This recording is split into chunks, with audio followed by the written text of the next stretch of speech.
when you're neurodiverse, you probably need more of some things to balance out some of these differences. So you can't just use what everybody else needs to get the same result. You might need a unique combination of nutrients to optimize your functioning. You're listening to Parenting with Impact, a podcast for parents like you, raising complex kids to become capable, independent adults, even in this complicated world. Each episode brings expert insights and real-life strategies to help you parent with confidence, calm, and clarity. Here are your hosts, Elaine and Diane. Welcome back, everybody, to another conversation in the Parenting with Impact podcast. I have a special guest today because my guest is Kelly Dorfman, who has been a guide and an advisor to me for over 20 years now. Can you believe that? I first made an appointment with Kelly at the advice of my child's psychologist when my child was 8, and then I canceled it. I don't know if you know this story, because I was overwhelmed and I had so much going on, and I knew somebody was going to tell me I had to take foods out of her diet, and I couldn't do it, and so I canceled the appointment. And then I came back about a year and a half later when it was like, okay, I really got to do this, and consulted with her. So Kelly is here, as Kelly has been for many, many years now, my go-to when I'm trying to get a handle on the relationship between spicy, quirky kids and nutrition. So Kelly Dorfman, welcome. Thank you. It's good to be here, Elaine. I like neurospicy. I think we should lobby for that one. Yeah, I use it a lot. Complex kids, neurospicy kids. Kelly Dorfman you're going to tell us in a second what your actual credentials are, because I can never remember. Here's what I can tell you about Kelly is you might want to put this on pause a few times, slow it down, take notes. I have never had a conversation with Kelly ever that I haven't wanted to go back and replay because she understands the brain's neurochemistry in a way that, and can explain it to you in a way that very few people can do. But she gets this stuff so well that sometimes she goes a little fast. So I'll try to slow it down. Got to slow down. Yeah. So Kelly, how did you get? So Kelly is an international expert in nutritional issues for what I like to call complex kids. She tends to get more complex, the complex cases. She was diagnosing or identifying pandas long before anybody knew what it was. And she just really has her finger on the pulse of this relationship between nutrition and neurodiverse kids. How did you get started in this? Like, what's your background? Well, I'm in nutrition, obviously, but I never wanted to do weight loss or traditional things. I was always interested in unraveling puzzles. And so I started out working in a holistic doctor practice when I was 22 years old. I was quite young. And I got started on the puzzles early, and it just suited me. And Stanley Greenspan, who's a psychiatrist that some of you may know, who started Floor Time, he discovered me. He lived in Bethesda, which is down the street from where I was operating. And he just started sending me kids. And before I knew it, half my practice was kids. And then I started a nonprofit, or co-founded actually, a nonprofit to look at non-toxic ways to address and biologically to support neurodiversity. We didn't call it neurodiversity. Back then it was PDD and autism. But we have expanded our horizon, I think, at this point. And we were offering different ways to look at it. Dietary ways and nutritional treatments and non-drug treatments. Not that drugs are bad, but we were looking at alternative ways when nobody was looking for, and when she said non-pharmacological ways. Yes. Right? Non-pharmacological. I mean, there's a place for medicine, but my feeling has always been that's not the first place. Right. Yes. So. Well, and as someone who's worked with you a lot over the years, and you guys all know that I have had kids on medications, sometimes taking medications and not taking medications, and always on nutritional supplements and approaches and consciousness and awareness. I mean, that has been foundational to everything everyone in my family has done. So give us a little bit about your clinical background, because you weren't just a nutritionist, because there was something about. Well, I have a master's degree in biology and nutrition, but basically, I started in nutrition, doing a broader, and to this day, I specialize in complex cases. So about half my practice now is kids, but I did write a book about kids. So, and I've seen a lot of neurodiverse people that of all ages. Now, a lot of the kids that I saw 20 years ago are adults. Right? And now a lot of adults are discovering, oh, the issue has been neurodiversity all along. And so, um, yeah, so I learned a lot of this myself. I developed a lot of theory myself. There's a lot of people like me working in this, Yeah. and you kind of learn clinically what works. I've always been interested in what's going to work, not what's theoretical. I mean, what's Yeah. going to work for that child, and I really believe that the parents often have pretty good ideas about what might work, and they help you a lot. So I've always learned to listen to parents, and they've taught me a lot. So my story when I first met Kelly, I remember so vividly, is I wrote this kind of backgrounder for you about what was going on with my kid, however many couple pages. And I get on the phone with her, and we don't live in the same state. So this is long before we had ever met each other in person. Before Zoom. Before Zoom, right? And within 10 minutes, she said, "Sounds like gluten." And this is long enough ago, y'all, that I said, "What's gluten?" And she told me, and I cried. Okay. And I remember you saying to me at that time that it's more common in Jews of Eastern European descent, gluten sensitivity. Anyway, this is not about going gluten free. I will put some links in the show notes to some of the articles I wrote after working with Kelly in the early years about that. That's not what I want to talk about today. Um, but what I just remember so vividly was that, like, you were able to listen to all the pieces of our story that I thought were all disconnected, and find the thread that linked them together. Well, we're a connected being. And so when somebody comes in with 20 different things, the chances that you have 20 different things is usually not the case. You might have two or three different things. But so you want to look for common threads with that. Hmm. And nutrition therapy really breaks down into two parts. Are you eating something that's bothering you, or are you missing something that could help you? And when it comes to neurodiversity, there's usually a little bit going on in both places. Not always. There are a subset of kids and adults that are neurodiverse where elimination diets really are not that helpful, although cleaning up the diet and removing junk and uh, empty calorie foods can be useful to just about everybody, obviously. But Right.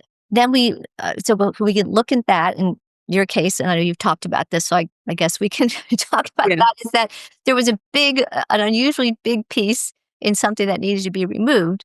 But, and in some ways that's lucky because it makes it easier. It's just one thing.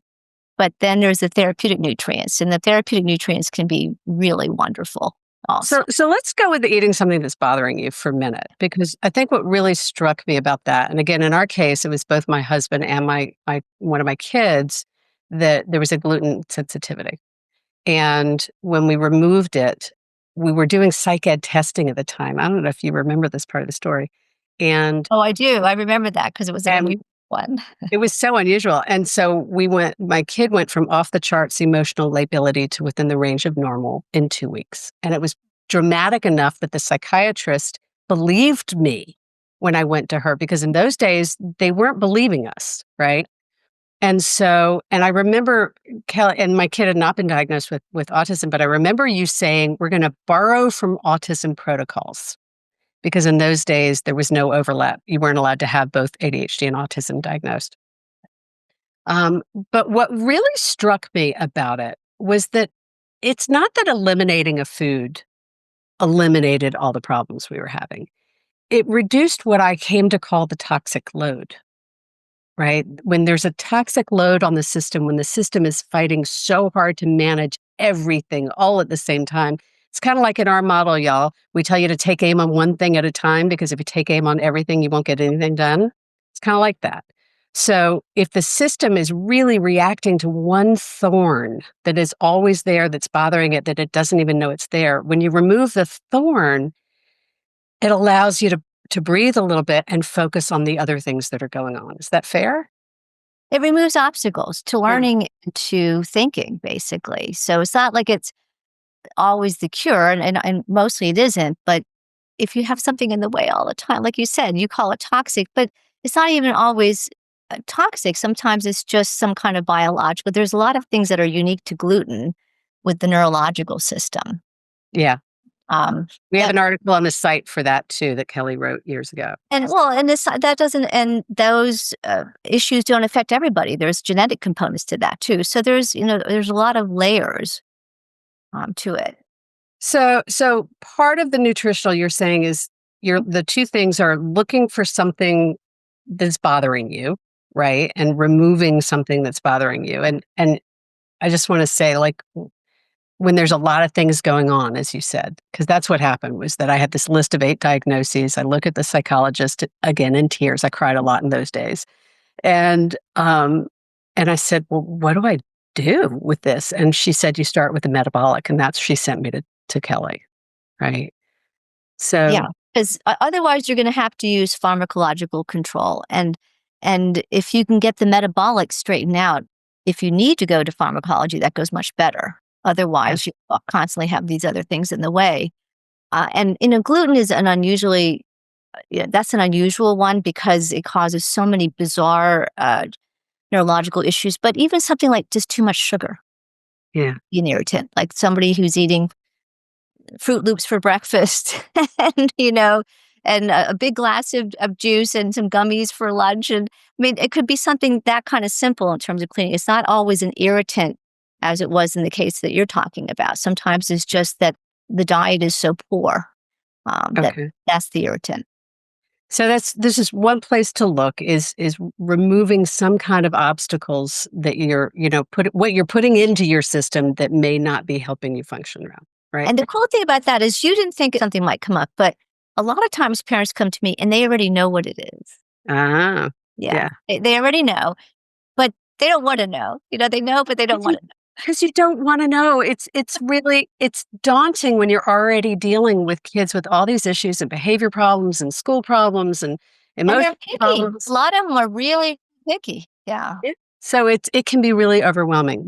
We'll get back to that later, the how, in a second. So let's take a quick break and we'll be right back. Hi, it's Elaine. And if you like this podcast, you'll love our coach approach. Whether you're a parent looking for support or a professional supporting families, we invite you to download a free guide with 12 key coaching tools at impactparents.com/gift. You can begin using a coach approach to help kids become more independent or improve all of your conversations at work and at home. That's impactparents.com/gift. Welcome back, everybody. My guest is my friend and mentor and guide, Kelly Dorfman. And we are talking about nutrition in kids. And we kind of set the stage. You said that when you're looking to put the puzzle pieces together, you look for common threads. And one is what's bothering you that you're putting into your system. And then the other is you might be missing something you need. Let's talk about that a little bit. Well, there's a chemistry to thinking. There's a chemistry to everything you do. You raise your arm, there's chemistry to that. You think a thought, there's a chemistry to that. So that chemistry is based on components. And if you don't have them, you're not the government. You can't run on a deficit. So, one of my favorite nutrients is a weird nutrient most people never heard of called choline. Mhm. And the reason I like this nutrient so much, especially in neurodiversity, is that the deficiency symptom for this, and this is a vital nutrient like vitamin C and zinc, even if you have not heard of it, the deficiency symptom is a reduced capacity to learn. So Reduced capacity to learn, but that could be a million different things. right. But the whole thing is that in order to be a vital nutrient, there has to be a deficiency symptom if you don't get it. And it happens to be in this particular nutrient, the deficiency is you can't learn the same way. So how's that for a deficiency symptom? That's like outrage. But so I want to be careful because we don't want a bunch of parents going out to the health food store and buying choline, right? So Right. That's true. give us some context around that. Well, it took a long time for them to figure that out because the way they figure out what a deficiency symptom is at this point they take an animal model and they starve the animal, something that's similar to humans as they can think of. And then they look for a symptom. So in zinc deficiency, animals don't grow. In vitamin C, you get scurvy and you get little blood spots from your blood vessels breaking. But in choline, they would put animals in a cage and they would take it out and they would watch them and they looked the same. But then it turns out that rats are pretty smart, but they couldn't learn to run through mazes. So when they took them out of the cages and actually made them do stuff, they figured out, oh my goodness, without choline, they can't learn. They can't figure out how to do things that they're very smart at doing.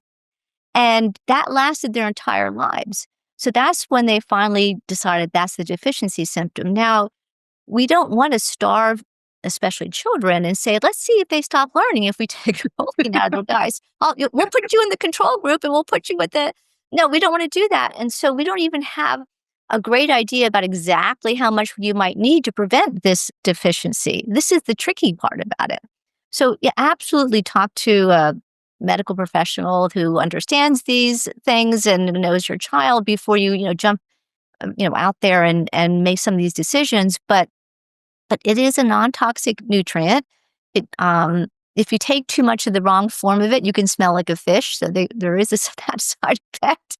So, but there are forms that don't do that so much, and it's a nutrient that one end of the molecule likes fat and one end likes water. So it's like the emulsifier for your body. Your brain is fatty, your blood is watery. You need something that works as a bridge between those two substances, and phospholipids are that substance, and choline is a phospholipid.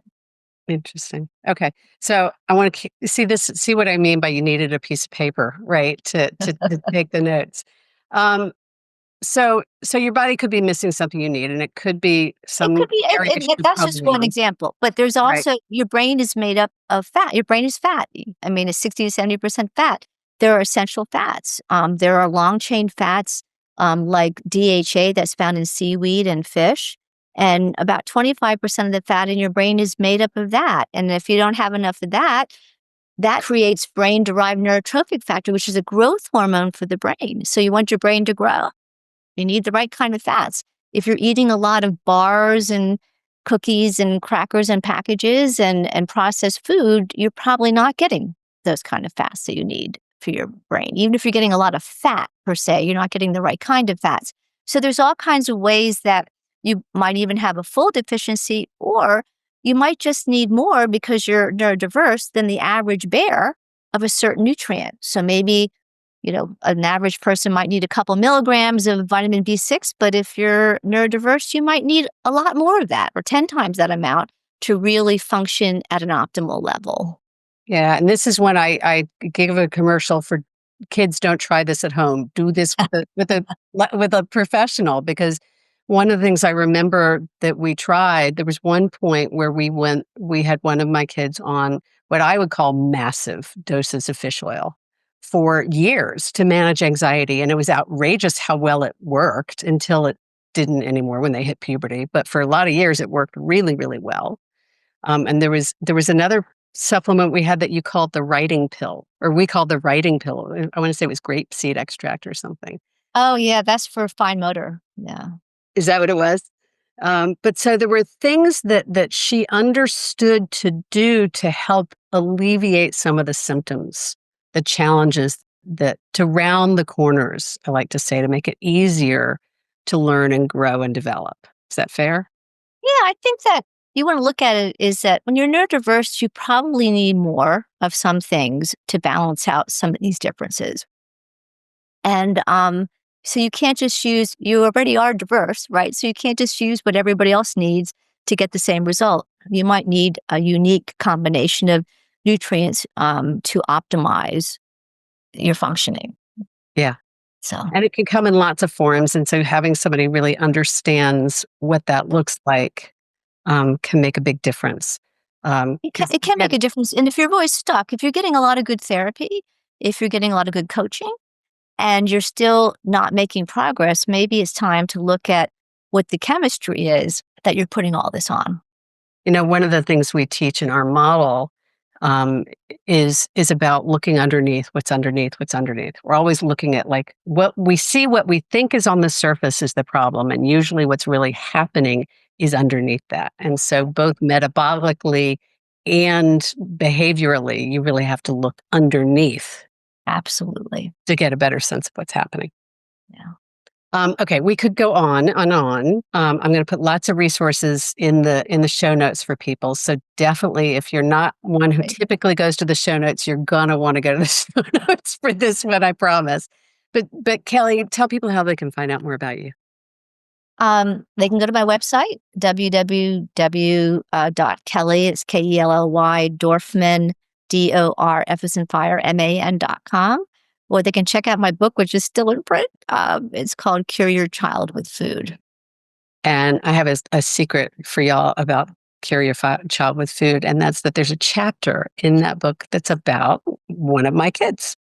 So I won't give any more of that away than that. But But they're not named with your name. So, yes. no. Well, it was a particularly unusual circumstance in those days, and it was so early in that realm. So, and it's hard to believe it's 23 years ago, 20 years ago since then. So No, that is hard to believe. Time flies. it does. Um, okay, so what if we've kind of looked at both what's bothering you and what you might be missing, so the common threads. You're talking to an audience of parents of neurodiverse, neurospicy kids or young adults. Anything else you want to share that we haven't hit on, or anything you want to highlight? Well, I think that you want to follow your instincts. I think this is very, very important. I think that when parents get quiet and they really think about it, they actually have a sense sometimes that this is like you said, you knew you weren't ready, which is fine, but you knew Yeah, at some level. And so I would say most parents are there, that they know at some level, maybe you're not ready and that's fine. But when you're ready, or when you can get yourself to that place and listen to that, you might be really surprised at how right you are. I mean, I find that parents mostly can help me out if they don't even know the direct answer themselves. yeah. It's interesting. I had a beautiful opportunity to present at a medical conference with Dr. Thomas Brown, Mm. and who, if I've ever fangirled over any researcher, he would be the one. He's the one who did the research on the executive function, the 6 areas of executive function that we teach all the time. And he asked me to look at my caseload and to do some case studies.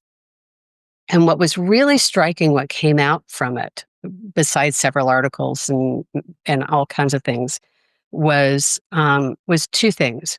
One was recognizing that it was being in a community of parents, it was having a provider, a coach that helped me be able to identify for my clients when their kids were outside of the realm of typical when it came to neuroatypical, right? Like, to Right. find the outliers, the really complex kids, to be able to know when to send them back for further diagnosis, because they were working with me and I had enough framework, I could see when this is not just your run of the mill anxiety or ADHD, something else is going on, right? Right. To reinforce, to your point, their instincts. That was really powerful. The other thing I realized was how the ways in which the medical community is underusing parents as a guide Yes. when it comes to diagnosis and treatment of really complex kids, because parents really do understand.